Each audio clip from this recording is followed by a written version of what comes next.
வணக்கம். கவிப்பேரரசு வைரமுத்துவின் கூட்டணியில் சூப்பரான ஒரு பாடல், கொஞ்சமாக சொதப்பிய இசைப்புயல் ஏஆர் ரஹ்மான். இதை பற்றி தான் பார்க்க போகிறோம். ஒரு பாட்டு எல்லா தரப்பு மக்கள்கிட்டையும் போய் சேர்ந்துச்சுன்னா அது மகிழ்ச்சி. அதுவே புரிகிறது மாதிரி எல்லா தரப்பு மக்கள்கிட்டையும் போய் சேர்ந்தா அது மட்டற்ற மகிழ்ச்சி. இந்த பாட்டு மகிழ்ச்சியா மட்டற்ற மகிழ்ச்சியா அப்படின்னு தான் பார்க்க போகிறோம்.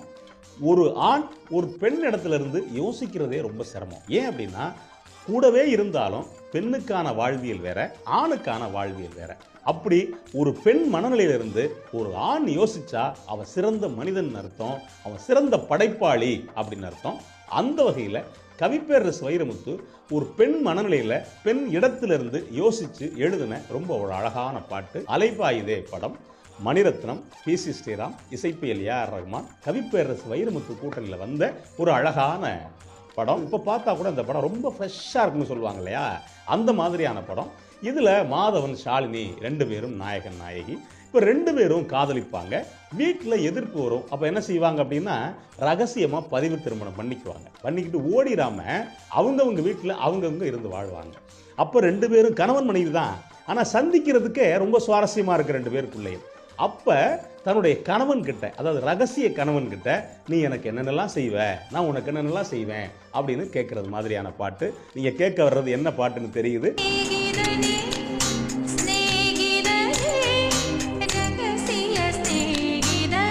ஸ்நேகிதனே ஸ்நேகிதனே ரகசிய ஸ்நேகிதனே அப்படிங்கிற இந்த பாட்டை பற்றி தான் நம்ம பார்க்க போகிறோம்.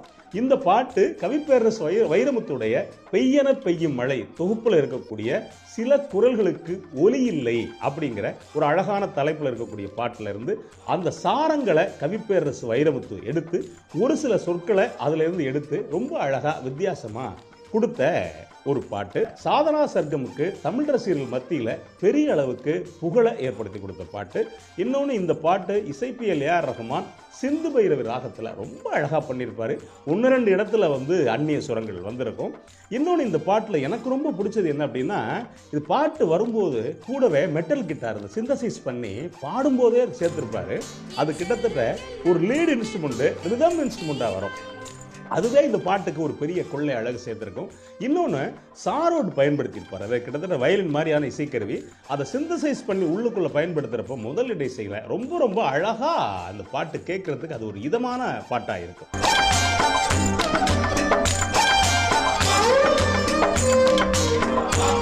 இந்த பாட்டு ஆரம்பிக்கும் எப்படி இருக்குன்னா, ஸ்நேகிதனே ஸ்நேகிதனே ரகசிய ஸ்நேகிதனே, சின்ன சின்னதாய் கோரிக்கைகள் செவி கொடு ஸ்நேகிதனே, இதே அணைப்பு இதே அழுத்தம் வாழ்வின் எல்லை வரை வேண்டும் அப்படின்னு எழுதியிருப்பார் கவிப்பேரரசு வைரமுத்து.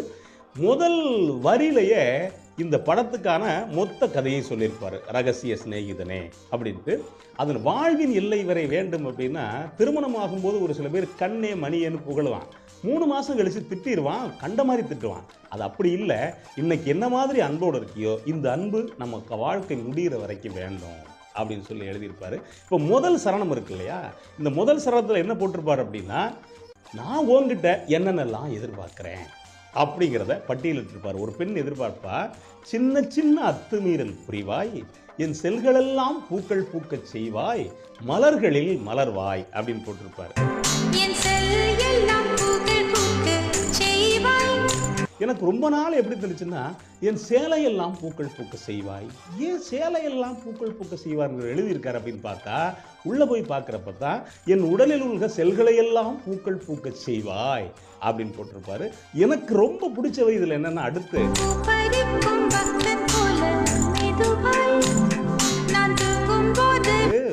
பூப்பறிக்கும் பக்தன் போல மெதுவாய், நான் தூங்கும் போது விரல் நகம் களைவாய், சத்தமின்றி துயில்வாய் அப்படின்னு போட்டிருப்பார். இதில் என்னன்னா, நான் தூங்கும்போது என் தூக்கம் கலையாம விரல் நகத்தை களைஞ்சி எடு அப்படின்னு அர்த்தம். எனக்கு தெரிஞ்சு ஒருத்தர் இருக்கான், அவன் மனைவி தூக்கம் கலையாம நகையை கழட்டிட்டு போயிட்டான்.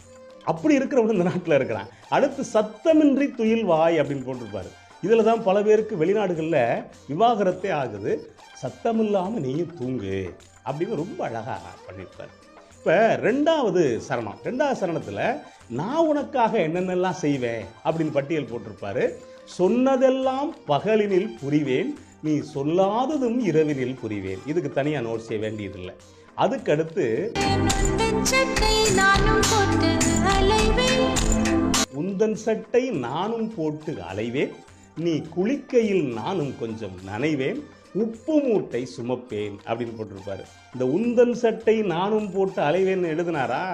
இதுக்கு பிறகு இந்த விஷயம், இந்த சொற்களை காட்சியா வச்சு நிறைய படங்கள்ல கதாநாயகிகள் தன்னுடைய கணவன் சட்டையை காதலன் சட்டையை போட்டுட்டு வர்ற காட்சிகள் நிறைய வச்சுட்டாங்க. அதுக்கடுத்த வரி, இந்த வரி ரொம்ப அழகா பண்ணிருப்பாரு. அப்படின்னா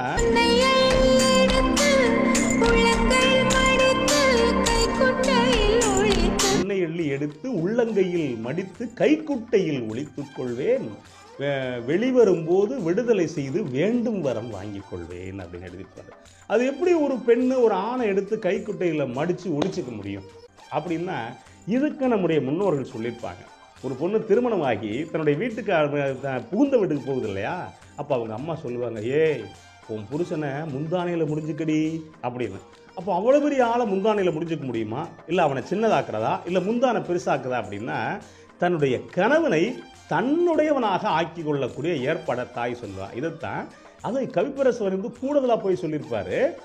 நான் வெடிவெடும்போது விடுதலை செய்து வேண்டும் வரம் வாங்கிக் கொள்வேன் அப்படின்னா, நீ எனக்கானவன் நான் உனக்கானவ அப்படிங்கிறது இந்த கிவ் அண்ட் டேக் பாலிசி இருக்குங்கிற இல்லையா, இதை ரொம்ப அழகா சொல்லியிருப்பாரு. அப்படி போய் இந்த பாட்டு ரொம்ப அழகா முடியும். பாட்டு சூப்பரான பாட்டுன்னு சொன்னேன் இல்லையா. அப்போ இசைப்பியல் ஏஆர் ரஹ்மான் என்ன கொஞ்சமாக சொதப்பியிருப்பாரு அப்படின்னா, இசைப்பியல் ஏஆர் ரஹ்மானுக்கு கவிதைகள் ரொம்ப பிடிக்கும். அதுலேயும் கவிப்பேரரசு வைரமுத்துடைய கவிதைகளை ரசித்து கேட்கக்கூடியவர்.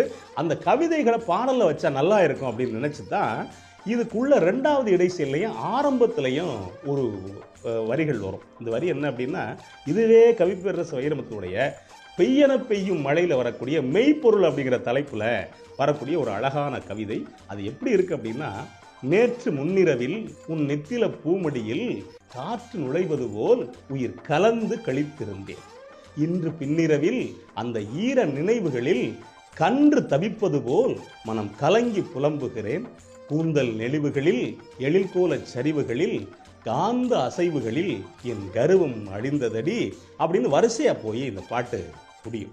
இந்த கவிதை எனக்கு ரொம்ப ரொம்ப பிடிச்ச கவிதைகள் இந்த கவிதை ஒன்று. ஏன் அப்படின்னா, கன்று தவிப்பது போல் மனம் கலங்கி புலம்புகிறேன்னு எழுதியிருப்பார். ஒரு காதலியை பார்க்காம ஒரு காதலன் இப்படியா சொல்ல முடியும் அப்படின்னு அவ்வளோ அழகாக சொல்லியிருப்பார். இந்த கவிதையை எடுத்துக்கிட்டார் இசைப்பியல் ஏஆர் ரஹ்மான். இந்த கவிதையை எப்படி சேர்த்திருப்பார் அப்படின்னா, இந்த இடம் தான் ஸ்ரீனிவாஸ் பாடியிருப்பார்.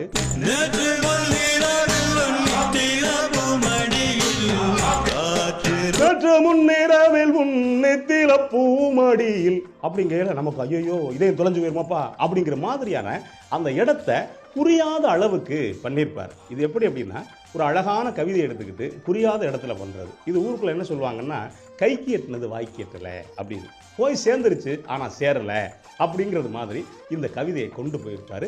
மற்றபடி இந்த இடம் தவிர இந்த பாடல் ரொம்ப ரொம்ப அழகான பாடல் அப்படின்னு அது மிக இல்லை.